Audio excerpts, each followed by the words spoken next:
नमस्कार दोस्तों, welcome to Kairos UPSC. Right time at the right moment. तो चलिए शुरुआत करते हैं आज के हमारे एमसीक्यूज़ की। सबसे पहला एमसीक्यू आपको पूछ रहा है द गोदावरम जजमेंट ऑफ 1996 के बारे में। क्या इसमें एक्सटेंड किया था जो स्कोप था फॉरेस्ट कंजर्वेशन एक्ट 1980 को, उसके रिगार्डिंग निम्न में से कौन सा सेंटेंस सही है, यह आपको बताना है। तो चलिए सबसे पहले तो आप ऐसा समझ लीजिए कि यह जो गोदावरम जजमेंट था कब आया था, 1996 में।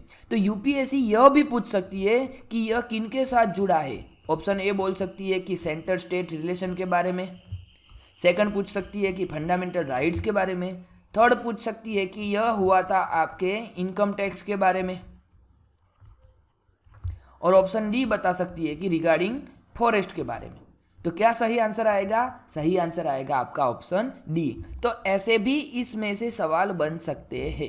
ठीक है, अभी हमें क्या बताया है कि इस जजमेंट में हमारे न्यायपालिका ने कुछ एक्सटेंड किया था फॉरेस्ट कंजर्वेशन एक्ट 1980 को, तो उनमें से कौन सा इंक्लूड करते हैं। ठीक है, ऑप्शन ए पूछ रहा है only areas legally notifies as forest, दूसरा areas with trees and wildlife, तीसरा areas with trees but not wildlife, and चौथा all areas irrespective of legal notification.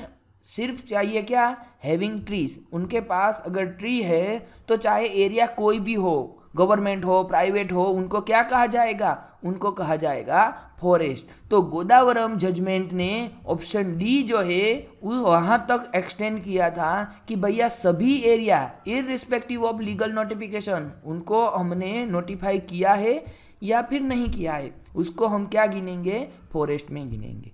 ठीक है, चलिए चलते हैं आगे, लेकिन उससे पहले देख लेते हैं कि यह किन के रिगार्डिंग बात कर रहा था। तो अभी आपको पता होगा कि फॉरेस्ट कंजर्वेशन अमेंडमेंट बिल 2023 का जो अभी बहुत ही मार्केट में चर्चास्पद है, तो उनके रिगार्डिंग गोदावरम जजमेंट आपके लिए इम्पोर्टेंट बन जाता है। ठीक है, तो हमने इसका अभ्यास किया। अब हम चलते हैं आगे दूसरे एमसीक्यूज़ की ओर। दूसरा एमसीक्यू पूछ रहा है आपको which of the following statement is true regarding circular economy. चलिए सर्कुलर इकोनॉमी के बारे में आपको पूछ रहा है। ठीक है, अब सर्कुलर इकोनॉमी में आपको चार में से कौन सा ऑप्शन सही है। पहला, the circular economy model promotes a take make consume throw away pattern. दूसरा बता रहा है it involve sharing leasing reusing repairing recycling materials to extend product life cycles. तीसरा बता रहा है the circular economy relies on large quantity of expensive and hard to access materials and energy. और चौथा ऑप्शन पूछ रहा है recycling is not a part of the circular economy model.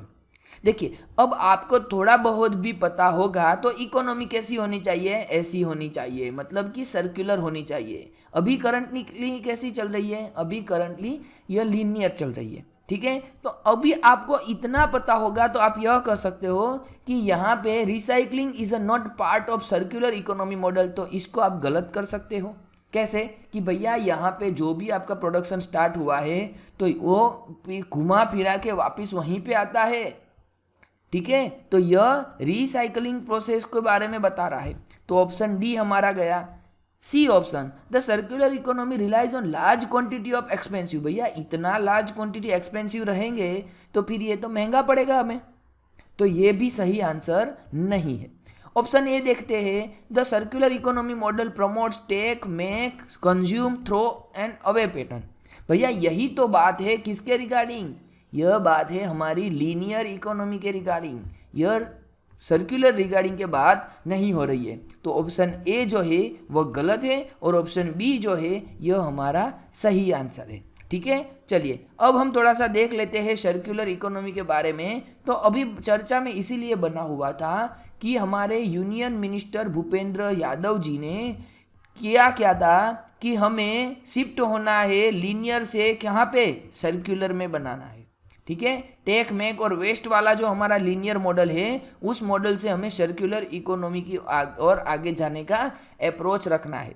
जैसे कि यहाँ पे इमेज में आपको दिख रहा होगा कि जो लीनियर इकोनॉमी होती है वहाँ पे पहले टेक करो, फिर उनमें से बनाओ, फिर उस चीज़ का प्रोडक्ट का इस्तेमाल करो और बाद में उस प्रोडक्ट को क्या करो, वेस्ट कर दो।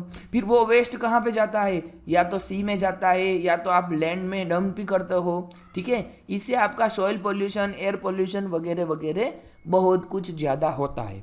लेकिन उसके अलावा हमारे पास एक और मॉडल है। कौन सा मॉडल है? जिसको हम सर्कुलर इकोनॉमी मॉडल कहा जाता है, जिसमें क्या कहा जाता है कि भैया वेस्ट कुछ होता ही नहीं है, जो भी वेस्ट है उसको या तो आप रिसाइकल करो या उसको रिपेयर करो, रीयूज करो या फिर कंपनी को रिटर्न पहुंचा दो। समझ लीजिए, आप अगर किसी प्लास्टिक की चीज़ का इस्तेमाल कर रहे हो तो लीनियर इकोनॉमी में क्या होगा कि आप, कोई कंपनी ने उसको बनाया, उसको बनाने के बाद आपने उसका इस्तेमाल किया और आपने उसको इस्तेमाल करके फेंक दिया। अब फेंक दिया तो या तो वो कहीं ज़मीन पे पड़ेगा या फिर वो समुंदर में चला जाएगा या फिर आप उसको जला दोगे। अब तीनों तरीके में से आप कोई भी इस्तेमाल करो लेकिन एटमॉस्फेयर में पॉल्यूशन पैदा हो जाएगा। ठीक है, तो इससे अलावा आप क्या कर सकते हो कि आप उस प्लास्टिक को कंपनी को वापस पहुंचा दो। ठीक है, या तो आप रिटर्न करवा दो या फिर उसको फिर से यूज़ कीजिए। अब आपको पता है कि इंडिया में बहुत ही जुगाड़ू आदमी होते हैं, एक चीज़ कई बार कई अलग अलग तरीके से इस्तेमाल कर सकते हैं, तो उसको आप रीयूज़ कर सकते हो, उसको रिपेयर करवा दो। ऐसा नहीं कि भाई थोड़ी सी भी जांच आई, जो भी सी भी खरोच आई तो चलो ये आइटम फेंक दो, दूसरी लेके आओ जस्ट बिकॉज ऑफ यह सस्ती है। ठीक है, ऐसा नहीं, उसको रिपेयर करवाना है और दूसरा उसको रिसाइकल करवाना है और इन सब के बाद बार बार उसको क्या करवाना है, यूज़ करवाना है बना के।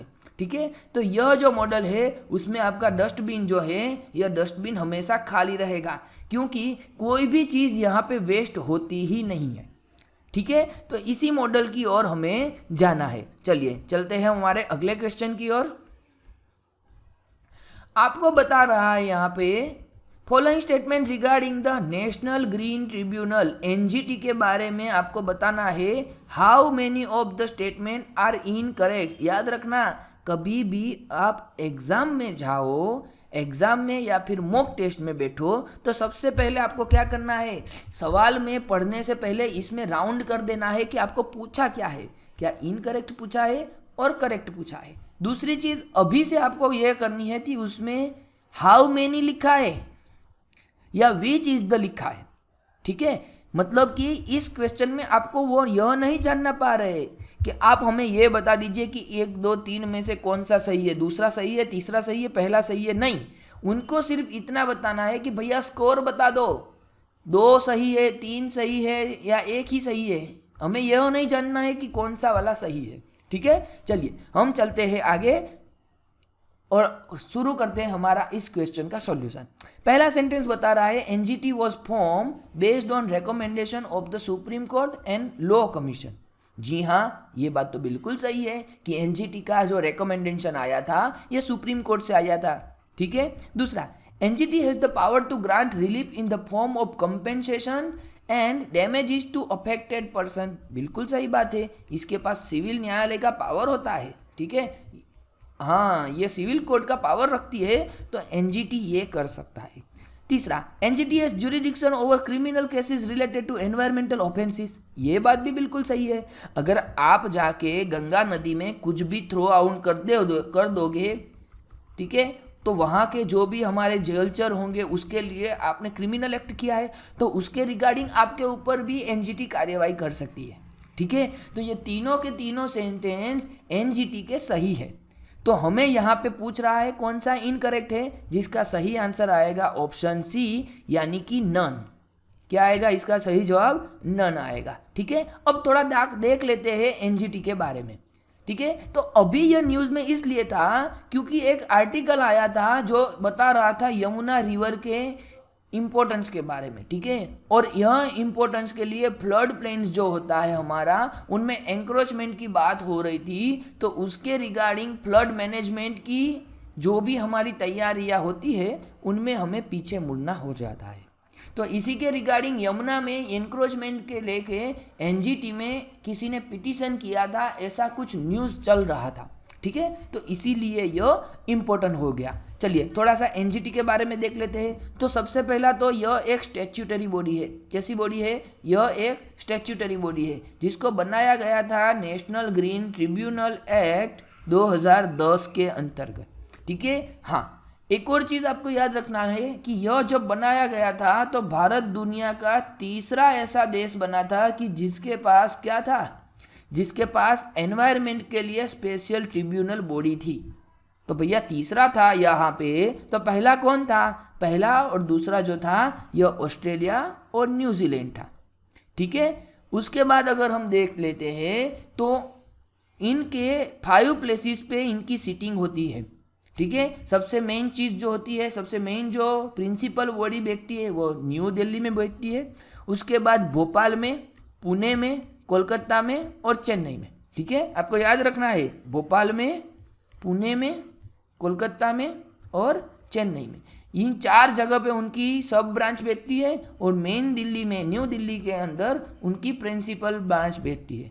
ठीक है, चलिए चलते हैं हम आगे। हम चलते हैं अगले क्वेश्चन की ओर। अगला क्वेश्चन आपके सामने है सेमीकंडक्टर इंडस्ट्री के बारे में। चलिए, सेमीकंडक्टर इंडस्ट्री में सबसे महत्वपूर्ण अगर कोई चीज़ होती है तो यह होती है आपकी चिप्स।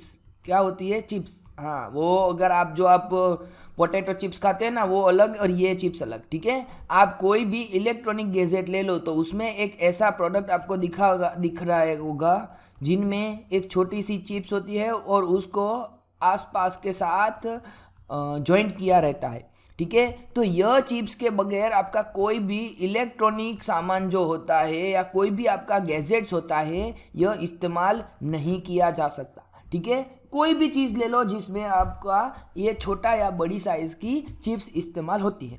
तो उस इंडस्ट्री के बारे में आपको यहाँ पे पूछा है क्या? आपको बताना है how many of the sentence are correct, कितने सेंटेंस सही है। चलिए, सबसे पहला, the industry involves high capital investment for setting up fabrication unit and research. ये बात बिल्कुल सही है कि इस इंडस्ट्री को अगर आपको डेवलप करना है, एस्टेब्लिश करना है, तो आपको ज़्यादा पैसों की रिक्वायरमेंट होगी, हाई कैपिटल इन्वेस्टमेंट। और इसी वजह से अभी तक इंडिया में एक भी ऑपरेशनल प्लांट नहीं है। ठीक है, चलो दूसरा देखते हैं। Setting up design and fabrication units yield immediate returns. नहीं भैया, यह इमीडिएट रिटर्न्स नहीं देता है, इसमें लगते हैं हमारे बहुत टाइम। ठीक है, यहाँ पे कई महीनों, ज़्यादातर तो इसमें सालों लग जाते हैं। ठीक है, there are many years to take complete the process. ठीक है, तो ये दूसरा सेंटेंस हमारा गलत है। दूसरा, reducing chip size require minimal research. अरे भाई, मिनिमल रिसर्च कैसे हो सकता है? हमें अगर साइज उसकी छोटी रखनी है, ठीक है, हमें उसकी साइज को अगर छोटी रखनी है तो हमें रिसर्च ज़्यादा करना पड़ेगा। देखिए, मान लीजिए एक बड़ी वाली चिप्स होती है और एक छोटी वाली चिप्स होती है, तो बड़ी वाली चिप्स में आपको जो भी कनेक्शन देना है उसके लिए आपके पास स्पेस बहुत होगी। मान लीजिए हर एक फंक्शन के लिए अलग अलग आप अगर बाहर से कनेक्शन ले सकते हो तो उसके लिए आपके पास क्या होगा? ज़्यादा एरिया ज़्यादा होगा। जबकि छोटा रहेगा तो उसमें आपको वही परफॉर्मेंस करवाना है, लेकिन उसके लिए कनेक्शन की क्या होती है? उसकी जगह कम होती है। ठीक है, तो उसके लिए हमें रिसर्च भी ज़्यादा करना पड़ेगा। तो तीसरा सेंटेंस भी गलत है। हमें पूछा है कितने करेक्ट है, तो सही जवाब आएगा ओनली 1। जी हाँ, सिर्फ और सिर्फ एक ही सेंटेंस सही है। चलिए अब हम देख लेते हैं इसके बारे में कि यह फिलहाल क्यों न्यूज़ में था। ठीक है, तो यहाँ पे जो लिखा है यह आप पढ़ सकते हो। फिलहाल हम बता रहे हैं आपको कि यह न्यूज़ में इसलिए था कि अभी हाल ही में सेमिकॉन इंडिया 2023 के बारे में एक समिट ऑर्गेनाइज हुआ। कहाँ पे ऑर्गेनाइज हुआ? जुलाई 28 से 13 के बीच में महात्मा मंदिर, गांधीनगर, गुजरात में हुआ है। ठीक है, और इनको इनॉग्रेट किया था किन्होंने? हमारे प्रधानमंत्री श्री नरेंद्र मोदी ने। अब एक महत्वपूर्ण यहाँ पे लाइन आपको याद रखनी है कि कैटलाइजिंग इंडिया सेमीकंडक्टर इकोसिस्टम, ऐसा इसका थीम था। क्या था? Catalysing India semiconductor ecosystem. ठीक है। चलिए, तो आपको पता होना चाहिए कि इंडिया में सेमीकंडक्टर के लिए अभी हम बहुत सारे बेनिफिट दे रहे हैं। जैसे कि यहाँ पे आपको पता भी चल रहा होगा कि अभी इंडिया में सेमीकंडक्टर के लिए सेकंड फेज में डिज़ाइन लिंक इंसेंटिव स्कीम तो ही हमने डोमेस्टिक सेमीकंडक्टर इंडस्ट्री को प्रोवाइड करने की बात कर रही है। ठीक है, आपको पता है एक स्कीम होती है PLI स्कीम, जिसको कहा जाता है प्रोडक्शन लिंक इंसेंटिव स्कीम। अभी दूसरी आती है डिज़ाइन लिंक इंसेंटिव स्कीम, जिसको कहा जाता है DLI। ठीक है, तो यह आपको पता होना चाहिए और बाकी का जो भी काम है इनके बारे में भी आपको सेमीकंडक्टर के बारे में पता होना चाहिए। चलिए हम चलते हैं अगले सेंटेंस, अगले क्वेश्चन की ओर। With reference to recent estimate by wildlife institute of India, यानी कि WII के बारे में बताना है कि उन्होंने टाइगर के पॉपुलेशन बारे में जो बताया है उनमें से कौन सा सेंटेंस इनकरेक्ट है। क्या पूछा है? इनकरेक्ट पूछा है। ठीक है, चलिए सबसे पहला, Shivalik hills and Gangetic plain witness increases in the tiger population. क्या शिवालिक हिल्स जो है हमारी और गैंगेटिक प्लेन जो है गंगा नदी के आसपास वाले जो प्लेन है वहाँ पे हमें टाइगर पॉपुलेशन ज़्यादा दिखी है क्या? यस, बिल्कुल सही बात है। दूसरा, approximately 1/4 of the tiger are found outside protected areas. देखिए, हमारे देश में जितने भी टाइगर्स है उनमें से 25% से ज़्यादा कहाँ पे है? प्रोटेक्टेड एरिया के बाहर है। तो ये बात भी बिल्कुल सही है। तीसरा, Corbett national park has the highest tiger population. जी हाँ, ये बात भी बिल्कुल सही है। ऑप्शन सी जो है यह बिल्कुल सही है कि कॉर्बेट नेशनल पार्क में सबसे ज़्यादा आपको टाइगर पॉपुलेशन दिखेगी। चलिए, और लास्ट वाला जो ऑप्शन है, Karnataka has the highest tiger population among all state. चलिए, क्या हो सकता है इसका सेंटेंस? जी हाँ, इसका सही आंसर ऑप्शन डी होगा, क्योंकि ऑप्शन डी जो है यह इनकरेक्ट है। ऑप्शन डी जो है यह इनकरेक्ट है। क्यों? क्योंकि अगर हम उनके बारे में डिटेल में अगर अभ्यास करें तो सबसे ज़्यादा जो टाइगर हमें देखने को मिलता है वह मिलते हैं मध्य प्रदेश में। कितनी है वहाँ पे? 785, जबकि सेकंड नंबर पर है कर्नाटका 563। ठीक है, तो अभी हम देखें तो अभी एक एस्टिमेट आया है कि करंटली इंडिया में जो टाइगर है उनकी पॉपुलेशन हो चुकी है 3682। कितने में से? तो सर जी बता रहे हैं 2967 2018 में से, और उनमें से 3167 हो चुकी थी अप्रैल 2022 में। ठीक है, यहाँ पे गलती से 23 लिखा दिया है। अब देखिए, यहाँ पे एक चार्ट दिखा है, इसमें लिखा है बिग कैट काउंट। ठीक है, इंडिया में अगर देखने जाए तो 2006 में 1400 के आसपास थे, 2010 में 1700 के आसपास हुए, 2014 में 2200 से आसपास हुए, 2018 में 1900 से आसपास हुए, और 2022 में 3167 पहुँच चुके हैं। ठीक है, और करंटली एक साल यानी कि 2023 में हम अगर देखने जाए तो वहाँ पे एस्टिमेट किया जाता है 3682। ठीक है, तो आपको ये याद रखना है और ये भी याद रखना है। ये ऑफिशियल था क्योंकि आपको पता है हमारे देश में NTCA national tiger conservation authority हर 4 साल में एक बार टाइगर की पॉपुलेशन काउंट करवाते हैं। ठीक है, तो यह रेंज बढ़ा हुआ हमें लग सकता है और एस्टिमेट कहा जाता है कि यह 3167 से 3925 तक पहुंच चुके हैं।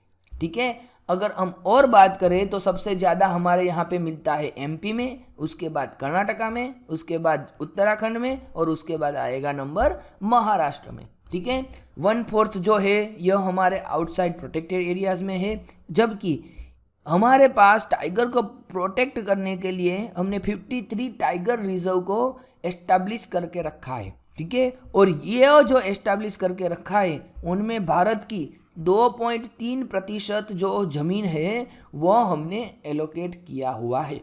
ठीक है, चलिए एक और चीज़ आप देख लीजिए कि सबसे ज़्यादा कॉर्बेट नेशनल पार्क में हमें टाइगर रिजर्व हाईएस्ट पॉपुलेशन के साथ हमने देख सकते हैं, जबकि सेकंड नंबर पे बंदीपुर आता है और थर्ड नंबर पे नागरहोल आते हैं। ठीक है। चलिए, इसके साथ साथ आप मुझे यह बताइए कि इंडिया में टाइगर रिजर्व जो है, जिनका काम टाइगर के कंजर्वेशन करना है, ऐसे ही इंडिया में एक और प्राणी है जिसका नाम है एलिफेंट। ठीक है, तो एलिफेंट के प्रोटेक्शन के लिए इंडिया ने कौन कौन से स्टेप लिए हैं, उनमें से 3 स्टेप आपको यहाँ पे लिखने हैं। कितने? 3 स्टेप आपको कमेंट बॉक्स में लिखने हैं। ठीक है, कोई चीटिंग नहीं करेगा, शांति से जितना याद है उतना लिखना है। ठीक है, चलो, ये थे हमारे करंट वाले एमसीक्यूज। अब हम आगे बढ़ते हैं हमारे नेक्स्ट सेक्शन यानी कि स्टैटिक क्वेश्चन की ओर। ठीक है, और जिनमें हम प्रिपरेशन कर रहे हैं हमारे यूपीएससी के पीवाईक्यूज से। ठीक है, फिलहाल हमारा चल रहा है 2022 का पेपर, और उस पेपर में से एक प्रश्न हम आपके सामने दिखा रहे हैं कि if a particular areas is brought under the 5th schedule of the constitution of India. कौन से शेड्यूल की बात कर रहा है? 5th शेड्यूल के बारे में। ठीक है, which one of the following statement is best reflect the consequences of it. ठीक है, अगर किसी पर्टिकुलर एरिया को आपने अंदर लेके आए हो, किसके? 5th शेड्यूल एरिया के अंदर, तो उनके कौन से बेस्ट रिफ्लेक्ट कर रहा है निम्न में से, जो उनके कॉन्सिक्वेंसेज के बारे में बता रहे हो। ठीक है, तो पहला, this would prevent the transfer of land of tribal people to non tribal people. मतलब कि अगर 5th शेड्यूल में आ गया तो आपकी जो भी लैंड है उनको आप ट्राइबल पीपल से नॉन ट्राइबल पीपल में ट्रांसफर नहीं कर सकते। दूसरा, this would create a local self governing body in that area. तीसरा, this would convert that area into a union territory. अरे भैया, ऐसा होता तो सारे के सारे 5th शेड्यूल में वही आते हैं। ठीक है, तो सी तो आप काट सकते हो, बी भी काट सकते हो, क्योंकि यहाँ पे भी लोकल सेल्फ गवर्निंग के लिए हमने एक और एक्ट लेके आए थे। कौन सा वाला? पेसा एक्ट 1996। ठीक है, तो ये भी गलत है। Last option, the state having such areas would be declared a special category state. नहीं भैया, अगर सबके ऐसे ऐसे स्टेटस देखने जाएंगे कि भैया आप स्पेशल हो, आप स्पेशल हो, तो इंडिया में सब कोई स्पेशल हो जाएगा। फिलहाल इंडिया में स्पेशल कैटेगरीज के जो स्टेट है यह सिर्फ 11 है। आपके हो गए 8, कहाँ पे? 7 सिस्टर प्लस 1, एक जो सिक्किम है वो, और 3 हो गए आपके वेस्टर्न हिमालयाज के, जिनमें आएगा जे.एन.के के साथ साथ आप लेके चलो हिमाचल प्रदेश, और एक लेके चलो उत्तराखंड। ठीक है, तो यह 8 और 3 11 स्टेट को ही हमने क्या दिया हुआ है? Special category status. ठीक है, तो चलिए, ये डी भी कैंसिल हुआ, पहला है वो बिल्कुल सही आंसर है हमारा। चलते हैं नेक्स्ट क्वेश्चन की ओर। आपको पूछ रहा है what is the role of coal controllers organisation. ठीक है, आपको क्या बताना है? कोल कंट्रोल ऑर्गेनाइजेशन के बारे में बताना है। चलिए, सबसे पहला, CCO is the major source of coal statistics in government of India. बिल्कुल सही बात है कि यह जो सीसीओ है, कोल कंट्रोलर्स ऑर्गेनाइजेशन जो है, यह हमें कोल के स्टैटिस्टिक्स के बारे में बता रहे हैं। ठीक है, दूसरा, it monitors progress of development of captive coal, lignite और ब्लॉक्स। ये बात भी बिल्कुल सही है, यह मॉनिटर करता है। तीसरा, it hears on any objection to the government's notification related to acquisition of coal bearing areas। नहीं भैया, यहाँ पे any लिख दिया ना, या any के वजह से ये सेंटेंस गलत हो गया। चलिए, चौथा सेंटेंस देखते हैं। It ensures that coal mining companies deliver the coal to end user in the prescribed time। अरे भैया, वो भी यही अगर देखने जाएंगे कि किसी को सही टाइम पे डिलीवरी हुई है कि नहीं हुई है, माल पहुँचा है कि नहीं पहुँचा है, तो यह तो काम नहीं कर पाएंगे ठीक से। तो चौथा भी हमारा गलत है। ठीक है, तीसरा और चौथा गलत है। जहाँ जहाँ पे 3 और 4 दिखे उसको काटो। ठीक है, एक ही सेंटेंस बचता है आपके सामने, एक ही आंसर बचता है, पहला और दूसरा सही है, तो ऑप्शन सी जो है यह हमारा सही आंसर होगा। चलिए, अब चलते हैं हम हमारे अगले क्वेश्चन की ओर। कंसिडर द फॉलोइंग, आपको बताना है इंडिया इनमें से किन में भाग है, इन किन का मेंबर है। ठीक है, कौन सा? तो पहला बता रहा है एशियन इंफ्रास्ट्रक्चर इन्वेस्टमेंट बैंक यानी कि AIIB। ठीक है, बी। हाँ, दूसरा है MTCR यानी कि MTCR। ठीक है। तीसरा है सांघाई कोऑपरेशन ऑर्गेनाइजेशन यानी कि SCO। तो आपको पता होगा कि इंडिया इन तीनों के तीनों का मेंबर है, ठीक है। ये 1, 2 और 3 हमारा सही आंसर हो जाएगा। चलिए आप हमें एक और चीज़ बताइए कि NSG, ठीक है, एक और आएगा आपका, चलिए यही बता दीजिए कि NSG जो है उसका इंडिया पार्ट है या नहीं है, ठीक है। चलो चलते हैं हमारे अगले क्वेश्चन की ओर।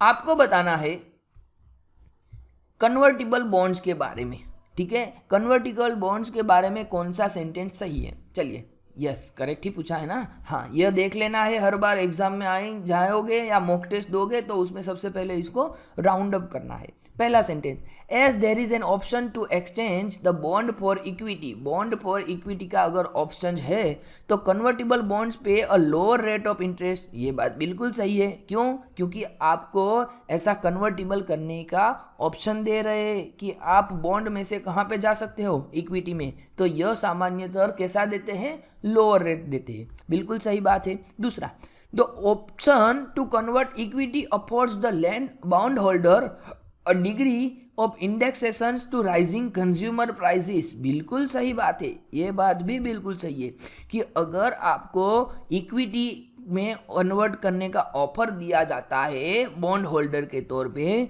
तो यह इंडेक्सेशन है कि भाई राइजिंग कंज्यूमर प्राइस, आपके जो कंज्यूमर के प्राइस है वो बढ़ रहे हैं, ठीक है। तो पहला और दूसरा दोनों सही है, ठीक है। चलो, तो यहाँ पे आपका आंसर हो जाएगा ऑप्शन सी। और आज देख लेते हैं आखिरी क्वेश्चन इस वीडियो का। Consider the following statement in India credit rating agency are regulated by RBI।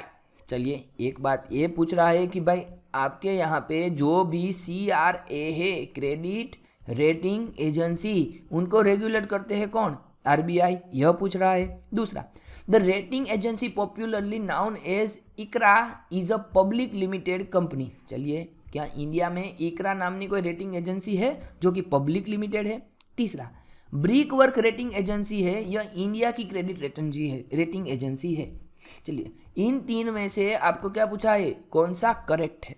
चलिए, तो हम देख लेते हैं कि सबसे पहला गलत है। क्यों गलत है? क्योंकि क्रेडिट रेटिंग एजेंसी को रेगुलेट कर रहा है कौन? या security and exchange board of India. तो भैया पहला गलत हुआ। जैसा ही पहला हुआ गलत, हम पहले को काट देते हैं। सही आंसर आ जाएगा हमारे सामने 2 और 3, मतलब कि दूसरा और तीसरा दोनों सही है, ठीक है। तो ये थे हमारे क्वेश्चन का आंसर, ऑप्शन बी 2 और 3 आर करेक्ट। और ये थे हमारे आज के वीडियोस के UPSC लेवल के MCQs।